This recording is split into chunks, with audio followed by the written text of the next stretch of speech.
Maharashtra superfast news चॅनलमध्ये आपले सहर्ष स्वागत आहे। का सत्याची धार लेखणीची महाराष्ट्रातील ताज्या आणि वेगवान बातम्या पाहण्यासाठी आपल्या हक्काचे चॅनल शेअर करा, लाईक करा आणि सबस्क्राइब करा। धन्यवाद।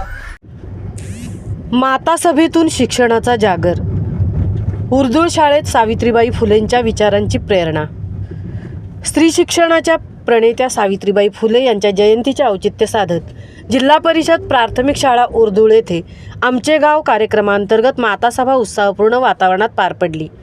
जिल्हा परिषद प्राथमिक शाळा उर्दूळ यांच्या पुढाकारातून प्रथम एज्युकेशन फाउंडेशन व डॉक्टर चंद्रशेखर परदेशी धोंडगव्हाण यांच्या सहकार्याने तसेच जिल्हा परिषद नाशिक व पंचायत समिती चांदवड यांच्या मार्गदर्शनाखाली या कार्यक्रमाचे आयोजन करण्यात आले।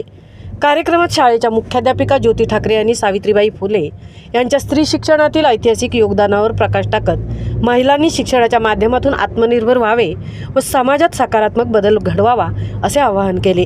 मुलांच्या शैक्षणिक प्रगतीसाठी मातांचा सक्रिय सहभाग किती महत्त्वाचा आहे याबाबत सखोल मार्गदर्शन करण्यात आले।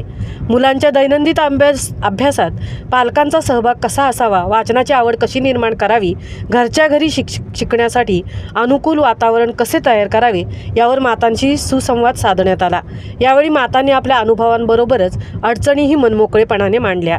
मातांना गटांमध्ये बसवून आयडिया व्हिडिओ कार्डच्या माध्यमातून विविध शैक्षणिक कृती करून घेण्यात आल्या।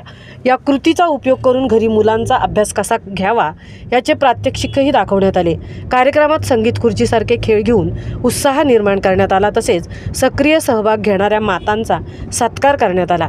या माता सभेला शाळेतील सर्व शिक्षक, प्रथम एज्युकेशन फाउंडेशनचे प्रतिनिधी, माता, पालक, स्वयंसेवक व ग्रामस्थ मोठ्या संख्येने उपस्थित होते। सावित्रीबाई फुले यांच्या विचारांचा वारसा जपत शिक्षणात पालक सहभाग वाढवण्याचा हा उपक्रम प्रेरणादायी ठरला। महाराष्ट्र सुपरफास्टसाठी रणिता ठाकूरसह तृप्ती भोईर, चांदवड, नाशिक।